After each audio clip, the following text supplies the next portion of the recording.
வணக்கம். வணக்கம் எல்லோருக்கும். வணக்கம். இன்றைக்கு நல்லொரு நாள். நேற்று ஒரு சந்தோஷமான நிகழ்ச்சி நடந்தது நாட்டில், கொழும்பில். என்னன்றது உனக்கு எங்கள்ட மாவட்ட செயலாளர்களுக்கான ஒரு மாநாடு நடந்தது. ஜிஎம்ஆர் இருக்கா? ஓ, இங்கிலீஷ்லாம் விளங்குது எனக்கு. ஜிஎம்ஆர் கவர்மெண்ட் ஏஜென்ட்ஸ், மாவட்ட செயலாளர்கள், அரசு அதிபர்கள் மாநாட்டு யார் வச்சிருப்பினம்? அரசாங்கம் அன்று திசாநாயக்க தோழர் வச்சு. அப்போ எத்தனை மாவட்டம்? 25 மாவட்ட செயலாளர்களும் போயிருக்கணும். போய் நிறைய கதைச்சிருக்கணும். எஸ்எல்எஸ்காரர் போயிருக்கணும். அதுதானே மாவட்டங்களை ஆளுகணும்.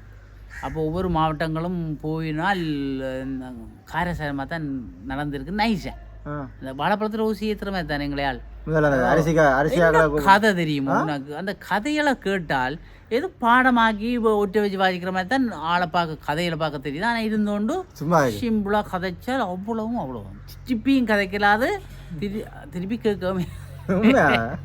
சும்மா அந்த டிவியில் பார்த்தால் எப்படி இருக்கு தெரியுமே. சும்மா அந்த ஒவ்வொரு அரசு அவ சொல்லியாச்சு. இப்போ அந்த எங்களை ஆட்சியை நம்பி மக்கள் வாக்களித்தால் அரசியல் மட்டும் இல்லை, அரசு உத்தியோகத்தர்களும் அதில் பொறுப்பு கொள்ளணும். அரசாங்கத்தில் புலியன்று சொல்றது தனி அனுர அரசாங்கம் இல்லை, அதுக்குள்ள உத்தியோகத்தர்களும் அடங்குவார்கள். அரசு உத்தியோகத்தர்கள் தான் மக்களை பிரதிபலிக்கணும், மக்கள்கிட்ட சேவைகளை செய்யணும். அப்ப இது எல்லாம் செய்யணும். இப்ப என்ன செய்து விட்டேன்டாக்கணும், இது சரி வராது. மக்கள் ஏமாற்றத்துடன் கிளம்பி போகணும். ஆஃபீஸுக்கு வராக்கள் கிளம்பி ஏமாற்றத்தான். இது முதல் சரி ஆரம்பத்தில் சொன்னது அரசு உத்தியோகத்தோட எப்படி இருக்கணும், மக்களோட எப்படி போகணும், வளரணும், கதைக்கணும்னு சொன்னது. பேந்து எங்கண்ட கருணி பிரதமர் சொன்னவ மக்கள் ஏமாற்றம் அடைகிறாங்க. இதுக்குள்ள எங்கண்ட வேதநாயம் ஐயா சொல்லிட்டார், மக்கள் ஏமாற்றம் அடையினம், மக்களை வரவேற்க, இன்முகத்தோட வரவேற்கவும் ஆக்கள் இல்லை, உத்தியோகத்தர்கள் இல்லை, அவர்களோட அன்பா கதைக்கிறதுக்கும் ஆக்கள் இல்லைன்னு சொன்னது இல்லையே. திரும்ப இப்போ நேற்று ஜனாதிபதி கூட்டத்திலேயும் சொல்லியிருக்கிறாரு, மாற்றத்துக்கான அரசுல என்ன கிடக்குது, இதுதான் இருக்குது. அப்ப அரசு சேவையை நாங்கள் சரியாக செய்யணும், அரசாங்க உத்தியோகத்தர்கள் சரியாக இருக்கணும். அப்ப சரியாக இருக்காட்டி கேள்வி கேட்க வேண்டித்தான் வரும். இப்ப இந்த கேள்வி கேட்ட பிறகு மற்றவர்களை நாங்கள் விசரணை அனுப்புறதும் புலை, விசரணை வெளியில விட சொல்றதும் புலை இல்லையே. கேட்கிற விதங்கள் சிலவள பிள்ளையா இருந்துருக்கு, இல்ல கேட்கிற விதங்கள் சரியா பிள்ளையா இருந்து. இப்ப பாரு, எங்க சுத்தி இவ்வளவு விஷயங்களும் ஜனாதிபதியின் காதுக்கும் போயிருக்கும். ஆனா அதை பற்றி ஒரு கருத்து விட இல்லை, எதிர்ப்பு கருத்தோ ஒன்றும் விட இல்லை. ஆனா செயல்பாட்டுல நைசா எல்லாத்தையும் பூத்தி கொண்டு வர மாதிரி கிடக்கோ இல்லையோ, இல்ல அதுக்கும் இதுக்கும் சம்பந்தம் கிடக்கோ இல்லையோ, உனக்கு தெரியுதோ இல்லையோ. அன்றைக்கு நடந்த விஷயத்துல கேள்வி ஆற்றினா யார் கௌரவ பாராளுமன்ற உறுப்பினர் ஒலிம்பி கேள்வி கேட்டுட்டாருன்றதுக்காக பெரிய குழப்பம் நடந்ததுன்னு சொல்லி பத்திரிகைகளும் போட்டது, பிரச்சனையும் வந்தது. இவர் யார் கேள்வி கேட்குறதுன்னு வந்தது, இவன் விசாரணை வெளியில் அனுப்பும் கொண்டு வந்தது. இப்போ அன்று அரசாங்கம் அன்று கேள்வி கேட்டால் என்ன சொல்கிறது, விசாரணை அனுப்புக்கறியா நாட்டவுட்டன்னு சொல்லலாமா? இப்போ அதைத்தான் இவர் கேட்குறார். இல்லை அப்படின்னு அவர் சரியா. இப்போ அவர் சொல்கிறார், இப்போ அரசு உத்தியோகத்தர்கள் சரியா செய்யுங்க, சரியா செய்யாட்டி கேள்வி கேட்பான் தானே இப்போ மக்கள். இல்லை கேட்குறதுல என்ன தப்பு கேட்போம். அப்போ நீங்கள் சொல்லணும். அப்போ உதவி பார்த்தாரு சரி வர. இப்போ என்ன செய்து விட்டாருன்னு தெரியும், அரசு வேலை மாற்று குழு கொண்டு ஆரம்பிச்சுக்கிறேன். குழு கொண்ட நியமனம் செய்து அரசியல் தலையீடு எதுவும் அவையிட்டே இருக்காது, அவைக்கு இருக்காது. அரசியல் தலையிடும் இருக்காது, அரசு அதிகாரிகள தலையிடும் இருக்காது. சுயாதீனமாக இயங்குவோம். பொலிட்டிக்கலே இல்லை, சுயாதீனமான இயங்கினா பேர் என்ன? அவர்கள் எங்கே போகிறார்கள், எங்கே வரார்கள், என்ன கேட்குறார்கள் ஒன்றும் தெரியாது. நாங்கள் இப்போ அவை திணைக்களத்துக்கு இருக்க முன்னுக்கு இருக்கிறது உம்மன் ஒன்று இருந்தால் என்ன எங்கே ரெண்டு கேட்டால் சரிக்காது, விளக்கம் சொல்ல வேண்டியான் போய் விளக்கம் சொல்ல வேண்டியான். இப்போ அந்த குழு இயங்க போகுது. குழு இயங்குனா இவ்வளோ பிரச்சனை இல்லை. அவங்க அறிக்கையை மட்டும் எழுதி போட்டு அவங்க போய் ஆய்ந்துருவாங்க. வரவங்க வந்து பார்ப்பாங்க, பிரச்சனை இருக்குது. முந்தி வேதநாயம் ஐயா மாவட்ட செயலாளர் இருக்க அது இப்போ இயங்குது. ஒரு கச்சேரிக்கு ஒரு குரூப்பை வச்சிருந்தது, இந்த புலனாய்வு பிரிவுன்னு ஒன்று வச்சிருந்தது. அவை இறங்கி டிஎஸ்ஓக்களுக்கு எல்லாம் போகணும். போய் அங்கே என்ன நடக்குன்னு சும்மா தெரியாதாக்கள் மாதிரி போய் பேர்ட் சர்டிஃபிகேட் போய் எத்தனை மதியம் அதெல்லாம் விசாரிச்சு போட்டு அறிக்கையை கொடுத்துட்டு இருந்துருவாங்க. அதோண்டு இருந்தது. இப்போ இயங்கும் நினைக்கிறேன் கச்சேரி. எங்களுக்கு தெரியாது உத்தியோகத்தை பற்றி எங்களுக்கு தெரியல, அப்படி இயங்கும். அப்போ அந்த பிரிவு ஒன்று இருந்தது. அது மாதிரி இப்போ பாரு இங்கே வந்து எங்கே நிற்குது ரொம்ப அவர் சொல்லிட்டு உன்னை தெரிவு செய்திருவோம். அதே கதை பேரும் உங்கள் பிரச்சனையை மக்களும் அவைக்கு அந்த பிரச்சனையில் நாங்கள் முறைப்பாடு செய்யலாம்னு சொல்லியிருக்கு. சரியோ? அப்போ இதால மக்களுக்கு அரச பணிகளுக்கு போய் அங்கே அரச பணியங்களில் போய் கதைக்கிறதுல ஒரு நம்பிக்கை இல்லாமல் போச்சு. ஏன்னா அது கடிக்குது, அதுட்டு அந்த முன்னுக்கு போல அது குலைக்குது என்று சொல்ற கட்டம் வந்துட்டு. அப்போ அரசு அதிபர்களை வச்சு சொல்லி இருக்கிற இப்படி நடக்கு, இதை நீங்கள் சரியா செய்யுங்க. உயர்மட்ட அரசு உயர்மட்ட அதிகாரிகளை வச்சு கதை நடந்திருக்கு 25 மாவட்டத்துக்கும். முதல் என்ன சொல்லு, முதல் அன்பு தான் முதல் வேணும். இப்போ நான் நினைக்கிறேன் நேற்று அங்கே நடந்திருக்கு. இன்னைக்கு என்ன கிழமை? வெள்ளியே, சனிக்கிழமை, ஞாயிறு, திங்கக்கிழமை இருக்கு விளையாட்டு. மாவட்ட செயலாளர்கள் நிறைய பேர் ஆக்டிவாக இயங்குறார்கள், நிறைய பேர் இருக்கணும் இல்லையே? எங்களை தெரிஞ்சாக்களே நிறைய இருக்கிறோம், பிரதேச செயலாளர் எல்லாம் நிறைய பேர் இருக்கணும். உத்தியோகம் சரியாக செய்யணும். அப்போ அவே இருக்கிறது இல்லையே? பிரதேச செயலாளர்கள் யாழ்ப்பாணத்தை மட்டும் இல்லை, இப்போ நாங்கள் யாழ்ப்பாணத்தில் இருக்கிற தெரியுது. சில பேர் இறங்கி வேலை ஒபிசில இருக்க விருப்பம் இல்லாம பிரதேச இருக்கணும். என்னதுக்கு இறங்கி வேலை செய்யறதுல ஒரு இன்ட்ரெஸ்ட் உள்ளாக, அதுதான் தேவை. முகாமைத்துவம் இல்லையே? தலைமை உனக்கு தெரிஞ்சிருக்கு வேற யாருன்னு இருக்கணும். எங்களுக்கு அதை விட நாங்கள் பேர் சொல்லக்கூடாது இல்லையே? அவை இருக்கணும். தங்களுக்கு இறங்கி வேலை செய்யற, மக்களோட சேர்ந்து வேலை செய்யற, வெள்ளத்துக்கு இழுத்து விட்டுட்டு வெள்ளத்துக்காக இறங்கி போய் பார்க்குற விளையாட்டு எல்லாம் இருக்குது. ஆக்கள் இருக்கணும். அப்படியான ஆக்களுக்கு அந்த அந்த அந்த அந்த அந்த அலுவலகத்தில் வேலை செய்யற உத்தியோகத்தர்களும் பின்னால போனால் உதவி செய்யணும். அந்த தருணத்தில் அவருக்கு உதவி செய்யறது தான் நல்லா இருக்கு இல்லையே? அப்போ மாவட்ட செயலாளரும் நல்லவராக இருக்கணும், பிரதேச செயலாளர் இருக்கணும் நல்லவர்கள், நிறுவன தலைவர்கள் எல்லாம் நல்ல வேண்டாம். நாடுங்கடா வேந்த சிங்கப்பூரை விட வேந்தங்க சிங்கப்பூர் அப்ப எங்க இருக்கு? நியூயார்க் சிட்டி மாதிரி இருக்கு. எல்லாம் அன்புக்கான இருக்கு.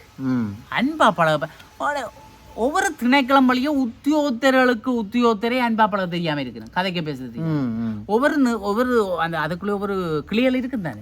அந்த கிளைக்கு ஒரு கிளையில போய் மற்ற கிளையிட்ட அலுவலுக்கு போனா அந்த கிளையில இருக்கிறது இந்த கிளையில இருந்து போறதுக்கு ஒழுங்கா பதில் சொல்ல தெரியாம இருக்குது கணக்கு. அதுக்கு என்ன இந்த மக்களோட எப்படிடா பழகிறது இல்லையே? நேற்று ஒரு இடத்துக்கு அடிச்சு டெலிபோன் அடிச்சிருக்கிறேன். சரியோ? டெலிபோன் அடிச்சால் நான் சும்மாவும் சொல்ல மாட்டேன். ஆனா அர்ஜுனா மாதிரி எனக்கு இந்த ரெக்கார்ட் பண்ணதும் தெரியாது. ஆக்கள்கிட்ட கேட்டு ரெக்கார்ட் பண்ண மக்கள் உண்மையிலே உண்டு. என்னென்றால் இந்த ரெக்கார்ட் பண்றது அர்ஜுனா சொல்லி தந்தது உண்மை. ஏன்னு சொன்னால் நாங்கள் சொல்ற மக்களாகிய நாங்கள் சொன்னால் அதை பிரட்டி விட்டாலும் எங்களுக்கு தெரியும். ரெக்கார்ட் பண்ணி விட்டா விஷயம் முடியுது. டெலிபோன் பண்ணி ஒரு அலுவலை கேட்டால் ஏன் உனக்கு வந்து கேட்க தெரியாது? ஒஞ்சே போய் போறேன் வந்துகள் இந்த பதில், இதுதான் பதில்.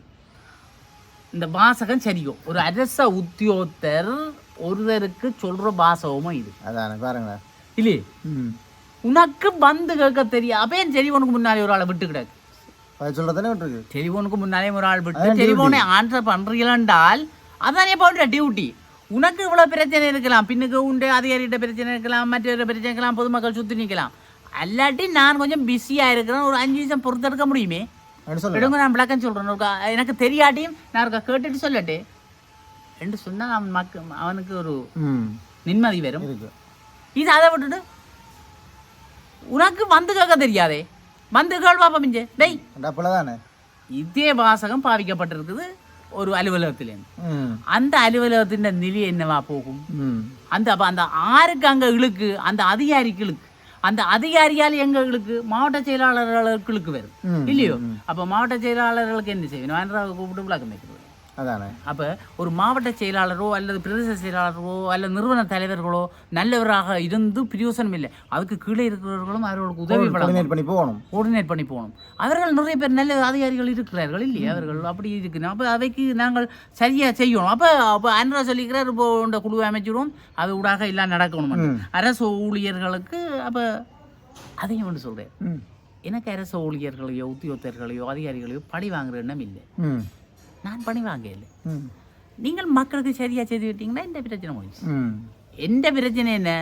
மக்கள் வெறுப்படையக்கூடாது, மக்கள் அரசு சேவையில் திருப்தி அடையணும், மக்கள் ஒய்துக்கு போனால் திரும்பி போய்க்க சந்தோஷமாக போகணும்.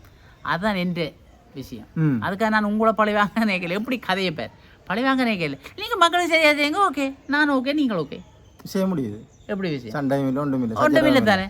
அப்போ இங்கே அடிமட்டங்கான எங்கே வருது அரசு உத்தியோகத்தர்கள் என்னென்னு சொன்னால் இப்போ அரசு அதிபர்களுக்கு எல்லாம் கூட்டம் வச்சு சொல்லியிருக்கிறார் உத்தியோகத்தர்கள் எல்லாம் அப்படி இருக்கணும். உத்தியோகத்தர் இனி என்னென்றால் மக்கள் போகிறத பற்றி வடிவாக கதைக்கணும், வடிவாக அவைக்கு சரியாக கதை சொல்லி விடணும், அல்லாட்டி கொஞ்சம் சிக்கணும் தண்டனை என்று சொல்லியிருக்கு. இப்படி அந்த குழுவும் இருக்குதானே, இனி குழுவுக்கு அறிக்கைகள் போட்டு இதெல்லாம் நிரூபிக்கப்பட்டால் அரச உத்தியோகத்தர்களுக்கு தண்டனையும் வழங்கப்படும். அரசு உத்தியோகத்தர் சொல்ல வரைக்கும் இப்போ நாங்கள் வந்து இப்போ நான் அன்றும் சொன்னேன், அரசு உத்தியோகத்தர்கள் வந்துட்டு அரசாங்கத்தின் பிரதிநிதிகள் அரசாங்கத்துக்கு சேவை செய்கிறார்கள் இல்ல, பொதுமக்கள். அப்ப அதான் சொல்றேன், அதை செய்யணும் முதல் யோசிக்கும். பொதுமக்கள் சேவை சொல்லித்தான் அதை வந்து அர்த்தப்படும். பொதுமக்கள்கிட்ட பெரிப்பணம் தானே காசு எங்களுக்கு சம்பளம், பொதுமக்கள் தான் எங்களை சம்பளம் தர்றது. சம்பளம் தர முதலாளிக்கு பேசுவீங்களே போய் விளங்குது, அதை விளங்கி கொள்ளணும் இல்லையே.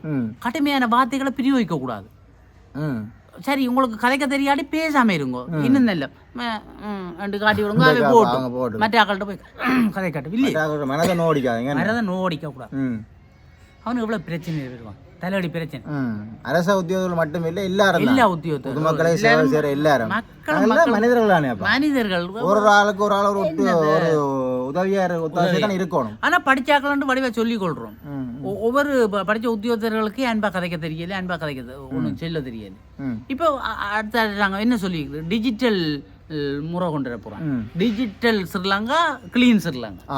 கிளீன் ஸ்ரீலங்காண்டா குப்பை கூட்டுறது மட்டும் இல்லை, நாங்கள் அதை யோசிக்க கூடாது. அங்கே அரசியல் வருது, வைத்தியத்துறை, எல்லா துறைக்கும் பொருளாதாரம், அரசு உத்தியோகத்தர்களையும் கிளீன் ஸ்ரீலங்கா.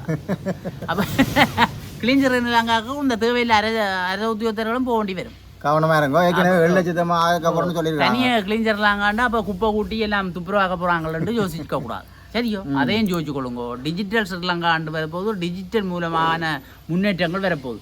அதான் நான் இப்போவே ஓரளவு எங்கள்கிட்ட உங்கள் விதானமெல்லாம் செய்யணும். அந்த ஐசி நம்பர் அடிச்சு போட்டு அடித்தால் அவரை பற்றி முழு தகவலும் வருது, பார்த்தீங்களா வருது. ஆனால் வெளிநாட்டிலே அப்படி இல்லை, இன்னும் விசேஷம். அது ஒரு நம்பர் இதை கொடுக்குறோம். என்ன விளம்பரம் ஒரு ஆள் கதைக்கு சொன்னால் தங்களுக்கு ஒரு நம்பரை அதை அடிச்சு விட்டாங்கன்னா அவரை பற்றி முழுக்க வருமா, ஸ்ரீயே வருமாம். அவர் எங்கே போகிறார், எங்கே செய்கிற, என்ன போல எல்லாம் வந்துருமா. அப்படி வந்து எங்கள்கிட்ட பெட்டணும். எங்கள்கிட்ட ஆந்திர அரசாங்கத்தில் வரணும். அடுத்த முறையும் ஆந்திர அரசாங்கம் தான் ஆட்சி அமைக்கும் பண்ணவர் சொல்லிக்கிறோம். ஆட்சி அமைக்கும் இல்லையே. இப்படியே போனால் நல்லதானேப்பா, வெரி சிம்பிள். எங்களை அவரை பார்க்கவே எவ்வளவு சிம்பிளா, எவ்வளவு விருப்பமா இருக்கு எங்களுக்கு இல்லையே. என்ன மாதிரி இருக்கா, இந்த மாதிரி தான். அங்க இந்தியாவுக்கு போறாரு, ஒரு இந்தியாவுக்கு போறாரு, ஒரு கோட் ஷர்ட்டோ டையோ ஒன்று இல்லை, சிம்பிளா. இதுதானப்பா நான், இதுதான் அடே இந்த மணிக்கூட தான் கட்டிக்கிறேன் தெரியுமா. நேற்று நான் இந்த மாநாட்டில் பார்த்தேன், நான் இந்த மணிக்கூட தான் பார்த்தோன்னு இருந்து சொன்னேன். இந்த மணிக்கூட ஒன்று, கருப்பு மணிக்கூட தான் ஜனாதிபதி கட்டிக்கிறேன். செருப்பு லட்சக்கணக்கில் போடுற அமைச்சர் எல்லாம் இருக்கு.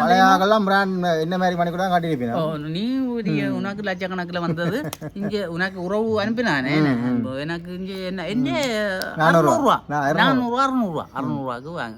அது மாதிரி தான் ஜனாதிபதி கட்டுனது எனக்கு சந்தோஷம். அப்போ நாங்கள் அவர் அப்படி வளர்க்குறேன். அப்போ ஆகையினாலே மக்கள் என்ன டிஜிட்டல் ஸ்ரீலங்கா, கிளீன் ஸ்ரீலங்காக்குள்ளே எங்கள்கிட்ட குணங்கள் மாறி அதுக்குள்ள இந்த கிளீன் ஸ்ரீலங்காக்குள்ளே கவனமாக இருக்கணும். எங்களை கிளீன் பண்ண அரசு உத்தியோகத்தர்களை கிளீன் பண்ண விடக்கூடாது, கவனமாக இருக்கணும். அரசு உத்தியோகத்தர்கள் அன்பா பழகுங்கோ. தெரியாண்டு சொல்லுங்க, மக்களுக்கு பிரச்சனை இல்லை. இப்போ இது படிச்சேன்னு சொல்லி போட்டு நாங்கள் வில்லங்கமாக கதைக்க கூடாது. ஆகையினாலே நாளை திங்கட்கிழமை நான் நினைக்கிற மாவட்ட செயலர்கள் வந்து கூட்டம் வைப்பினம் தானே, இந்த மற்ற ஆக்களுக்கு எல்லாம் கூட்டம் வச்சு பெரிய ஒரு மாற்றம் ஒன்று நடக்கும் இல்லையே. அந்த மாற்றம் எங்கள்கிட்ட வடபகுதிக்கு மிகவும் சிறப்பாக நடக்கணும் என்று நாங்கள் வேண்டிக் கொள்கிறோம் இல்லையே. ஏனெண்டா எங்கள்கிட்ட யாழ்ப்பாணம் நாங்கள் படிப்பிலேயே முன்னுக்குத்தான், சேவையிலேயே முன்னுக்குத்தான் என்று இருக்கிறாக்கள் தான் நிறைய இருக்கணும். யாழ்ப்பாணம் அப்போ நிறைய ஆக்கள், நிறைய முன்னேற்ற உடையவர்கள், கல்வி தகமை உடையவர்கள் இல்லையே. அது மாதிரி அப்போ முன்னேற்றத்தையும் சரியாக செய்யணும் தான். ஏன்னா ஒவ்வொரு அதிகாரிகளுக்கு பின்னாலேயும் ஒவ்வொரு உத்தியோகத்தர்களும் போங்கோ, சும்மா உங்கள்கிட்ட ஈகோ விடுங்கப்பா. அதான் சொல்கிறோம், அந்த ஈகோன்னு சொல்லி நாங்கள் சொல்லி கொண்டு இருக்கிறோம். ஈகோவில் விட்டுட்டு உங்களுடைய அதிகாரிகளுக்கு பின்னால் போங்க, மக்களுக்கு சேவை செய்யுங்க. சும்மா போயிருந்து அயன் குளியாமல் இருந்துட்டு நாங்கள் வர உண்டு என்ன அப்படி பிரயோசனம் இல்லை. சரி, அப்படித்தான் போயிருக்கிறோம். உங்களோட வேலையை செய்து போட்டு வார உதிர்ற சொற்களை அன்பா உதிருங்கோ, ஆதரவா கதையுங்கோ, அன்பா இருங்கோ. உங்கள் அன்புக்கு மக்கள் அடிபணிவார்கள், உங்களிடமிருந்து சரியான ஒரு சேவையை பெறுவார்கள். ஒபிசுக்கார வெளியில போய்க்க அப்பாடா போகணும், நான் வந்த விஷயம் சரி வந்துட்டு போகணும். போய்க்க வந்தனே இஞ்ச போய் இதையும் பார்க்க நம்மகிட்ட சமைச்சு சாப்பிட்டு இருந்துக்கலாம். அப்படி பெருமூச்சு விட்டு மக்கள் நிம்மதி பெருமூச்சுடன் வெளியில் போகிற மாதிரி ஒவ்வொரு அரசு உத்தியோகத்தர்களும் யோசித்தால் அனுர அரசின் திட்டம் நிறைவேறும், எங்களுடைய நாடு முன்னேறும் இல்லையே. நாங்களும் அதில் சந்தோஷமாக வாழ்வோம் என கூறி விடைபெற்றுக் கொள்கிறோம். நன்றி, வணக்கம். நாங்கள் புளியாயுதம் சொல்லியிருந்தால் மன்னிச்சு கொள்ளுங்க, கமெண்ட்ஸில் சொல்லுங்கள். கமெண்ட்ஸில் சொல்லுங்கள்.